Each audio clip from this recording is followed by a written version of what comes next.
প্রিয় বন্ধুদের বলতে চাই, এই আমাদের নবজাগরণের যুগে আমাদের প্রত্যেককে একত্রিতভাবে সকলকে ভালোবাসার সহিত গ্রহণ করতে হবে।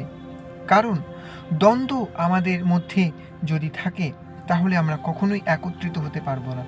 তাই দ্বন্দ্বকে তোমার জীবন থেকে তুমি সর্বদা দূরে করে দাও।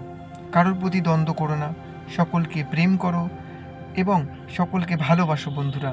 কারণ ভালোবাসাই হলো এই পৃথিবীর সবথেকে বড় বরদান, যা ঈশ্বর আমাদেরকে শিখিয়েছেন, যে তোমরা একে অপরের প্রতি সদাই সহনশীল হও, সকলের প্রতি তোমরা শ্রদ্ধা করো, একে অপরকে সম্মান করো, ছোট বড় সকলকেই রেসপেক্ট করো।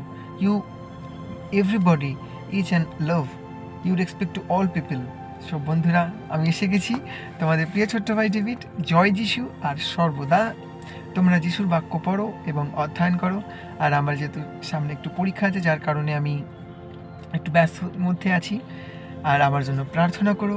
আমি তোমাদের সকলের জন্য প্রার্থনা করি, সর্বদা আনন্দে থাকো। কারণ প্রভু বলেন যে আমরা তার সন্তান, আর আমরা এই জগতে এসেছি, তাই আমাদের এই জগতের কোনো মানুষের কথাতে আমরা যেন চটজলদি বিশ্বাস না করি। কারণ আমরা হচ্ছি সেই স্বর্গীয় দূতগণ। কারণ বাক্য বলে যে আমরা জগতের নই। যদি আমরা জগতের হতাম তাহলে জগতের প্রত্যেকটা মানুষ আমাদেরকে ভালোবাসতো, আঘাত করতো না। কিন্তু বিষয়বস্তু হলো যে আমরা তো জগতের নই, তাই তারা আমাদেরকে প্রতিটা মুহূর্তে আঘাত সৃষ্টি করতে পারে। তাই বন্ধুরা, সর্বপ্রথম মনে রেখো যে তোমার আশেপাশের পরিবেশ তোমাকে সর্বদা নিচু করতে পারে, কিন্তু ঈশ্বর তোমাকে সর্বদা উঁচু করেন। তাই আশেপাশের পরিবেশের কথাবার্তা যদি তোমার খারাপ লাগে বা দুঃখ প্রকাশ লাগে, কখনো নিজেকে ছোট বলে মনে করো না। কারণ তুমি সেই ঈশ্বরের বাক্য অনুযায়ী তুমি স্বর্গীয় রাজদূত বর্গগণ। আমাদেরকে ঈশ্বর এই জগতে প্রেরণ করেছেন কারণ আমরা যেন তার প্রত্যেকটা কথার যে বাক্যকে যেন আমরা পালন করি। মানুষ একদিন নয়, দুদিন নয়, 3 দিন নয়, ধীরে ধীরে করে পরিবর্তন হয়। সব কিছুই একটা সময় মানুষ পরিবর্তন হয়। আজ বললেই যে মানুষ একদিনে পরিবর্তন হয় তা নয়, পরিবর্তনের সময় লাগে। যেমন আজকে ধরো ভোর হলো, ঠিক সে ভোরের পরে রাত আসে, ঠিক সেরকমভাবে প্রত্যেকটা মানুষের জীবনেও পরিবর্তন হতে সময় লাগে, কিন্তু মানুষের বিশ্বাসই একদিন মানুষকে পরিবর্তন করে। তাই বন্ধুরা, তোমরা সকলকে ভালোবাসো। আর প্রিয় ছোট্ট ভাই ডেভিড, কলকাতাবাসী, তোমাদেরকে আমি অনেক ভালোবাসি। আর আনন্দে থাকো সর্বদা।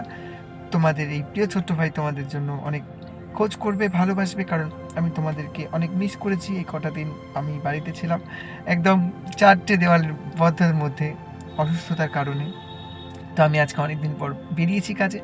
আর দেখো এটা কোথায় এসেছি, এটা বলতে পারবে আশা করি। এই জায়গাটা কোথায় দেখতে পেয়েছো তোমরা বন্ধুরা? এটা হচ্ছে অ্যাক্রোপলিস মলে এখন আমি এসেছি। যাই হোক, আনন্দে থাকো। জয় যিশু। সকল বন্ধুগণ দিগকে আমি এক কথা কহিতেছি, সেটা হলো যে বর্তমান প্রজন্মের এই নবজাগরণ যুগের প্রত্যেকটা শিশু যারা আমরা আছি, আমরা শৈশবকালে, এবং যারা আমরা নব একদম জোয়ান যারা আমরা আছি, নবপ্রজন্মের প্রত্যেকটা মানুষের কাছে এই বর্তমান যুগে আত্মিক শিক্ষা একটা আবশ্যক, খুবই দরকার, খুবই জরুরি। কারণ জাগতিক শিক্ষা, মানবিক শিক্ষার থেকেও আত্মিক শিক্ষার প্রয়োজন অনেকটাই গুরুত্বপূর্ণ। কারণ বর্তমান দিনে মানুষ তখনই একজন নিজেকে চিনতে পারবে যখন সে আত্মিকভাবে সে নিজেকে প্রথমে চিনতে পারবে। তাই আমি বলতে চাই, সমস্ত নবপ্রজন্মের এই নবজাগরণের প্রত্যেকটা মানুষ যেন আত্মিকভাবে বৃদ্ধি পায় ঈশ্বরের বাক্যের দ্বারা। তাই আমরা সকলে একত্রিত মিলে ঈশ্বরের বাক্যকে যেন অধ্যয়ন করি। কারণ অধ্যয়নের মাধ্যমে আমরা প্রতিটা দিন আলোর মতো করে ধীরে ধীরে বৃদ্ধি পাই আত্মিকভাবে।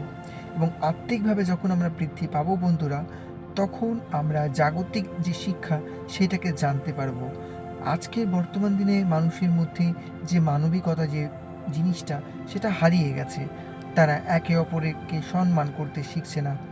যখন তুমি জগতে উচ্চ হতে শিখবে, তখন নম্র দিগকে আঘাত করিও না। কারণ নম্র দিগকে আঘাত করা মানে নিজেকে খুব কষ্ট দেওয়া। আজকে দেখো, তুমি যখন আত্মিক জগতে থাকবে এবং যখন তুমি জানতে পারবে, সত্যি ধন্য সেই জন যারা ঈশ্বরের বাক্যকে অধ্যয়ন করে। কারণ ঈশ্বরের বাক্য আমাদের আত্মিক জীবনযাত্রাকে সমৃদ্ধশালী করে।